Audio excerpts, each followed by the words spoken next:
Hey guys, welcome to this session. Our topic is formula bonding and the nomenclature. In our past video, we discussed the introduction to this chemical formula. So today, let's dive more into this chemical formula.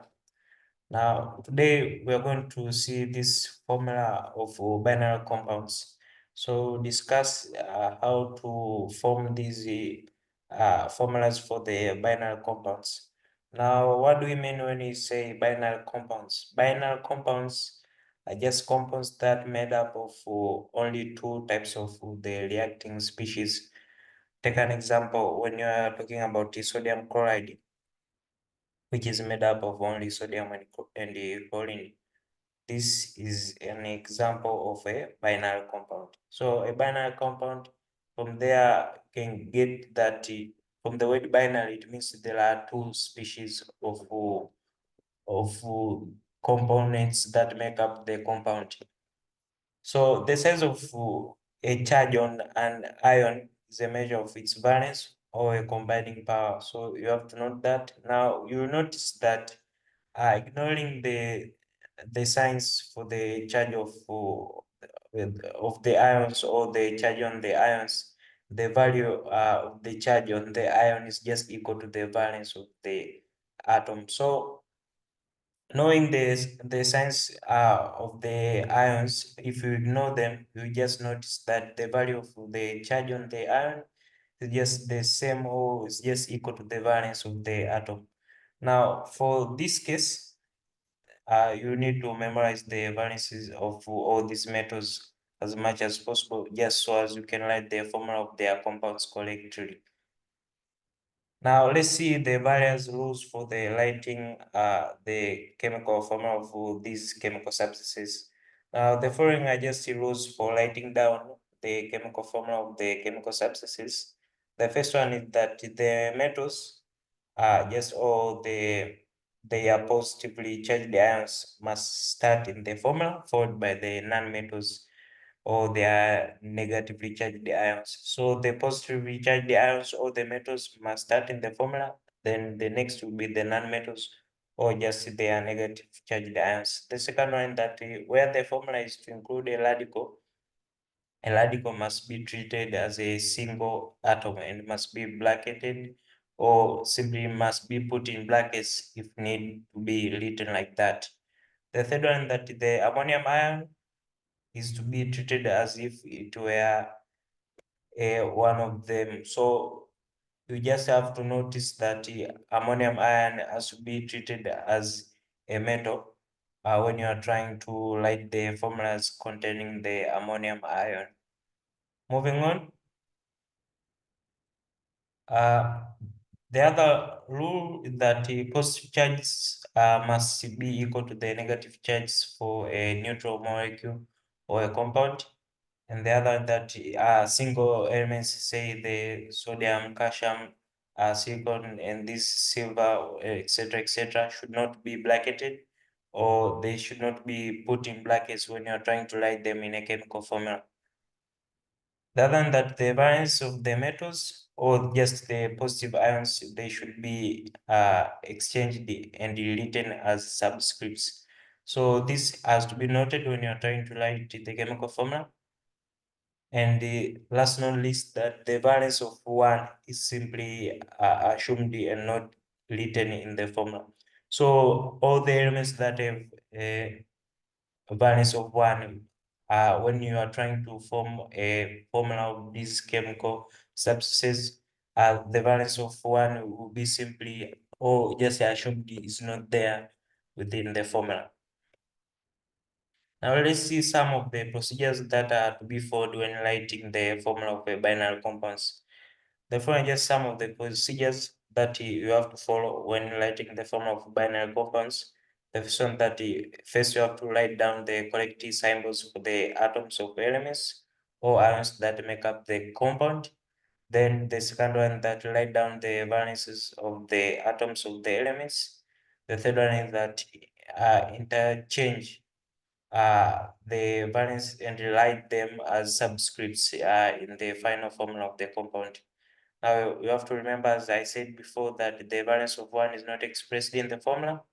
Now at this final step, the radicals must be bracketed or simply must be put in brackets if necessary. Now let's see this lighting the formula of binary compounds. The following are just examples on lighting the formula of binary compounds.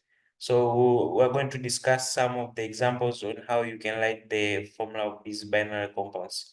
The first one is that lighting the formula of aluminum oxide. Uh, the steps include as follows. The first one is just write the correct symbols as for the aluminum and then oxygen. Then write down the valence of the elements. For the aluminum, it will be 3 and the oxygen, it will be 2. Then interchange the valence and write them as subscripts in the formula. So at the end, you'll have the formula of the aluminum oxide, that is Al2, then O3, that is aluminum oxide.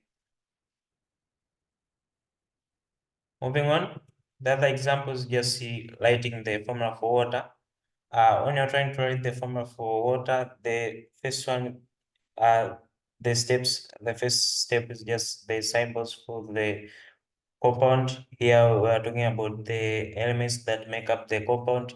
There's hydrogen and oxygen. So the symbol of hydrogen is H and the symbol of oxygen is O. Then the second step is just write the valence of these elements. Hydrogen is 1 and the oxygen is 2. Then the formula after interchanging or just exchanging the valences to be H2O. That is the formula for water. The third one, that the formula for sodium nitrate, the same goes to all the important 3 steps. The symbols sodium is the symbol of sodium is Na, then the nitrate is, this is a radical, so it will be NO3.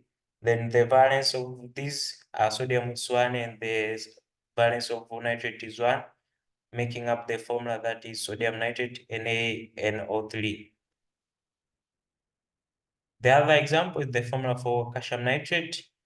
As the same goes to the all 3 steps, the first, the symbols of these components, calcium is Ca and the nitrate is NO3. Then the valence of calcium is 2 and that of nitrate is 1.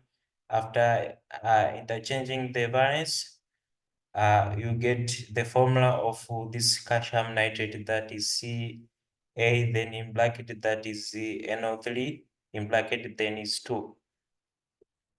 The formula for ammonium nitrate, know the symbol for ammonia, that is NH4, and that of nitrate is NO3.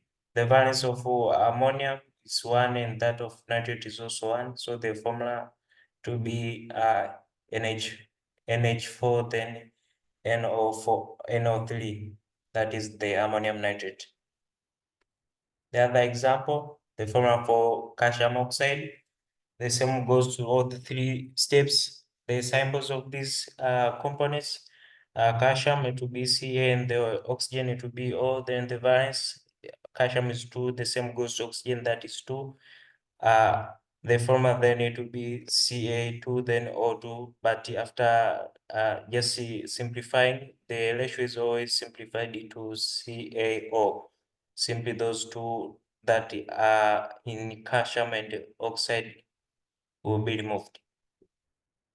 The formula for this aluminum sulfate, the symbol for aluminum will start with the symbol for aluminum is Al, then the symbol for sulfate is SO4. The valence of aluminum is 3 and that of sulfate is 2, then the formula becomes aluminum sulfate. That is AlO2, then SO4 in bracket 3 after exchanging the valences.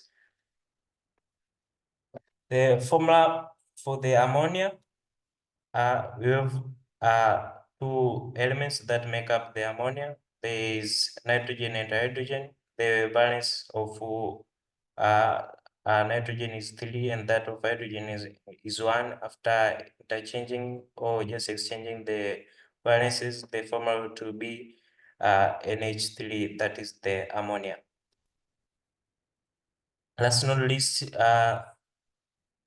the carbon dioxide. The symbols carbon is C and that of oxygen is O. Then the valence of carbon is 4 and that of oxygen is 2. The formula becomes C2O4. Now that happens after exchanging the valences. Then after simplifying, it will become CO2. So I hope it's clear, guys. Thank you for listening.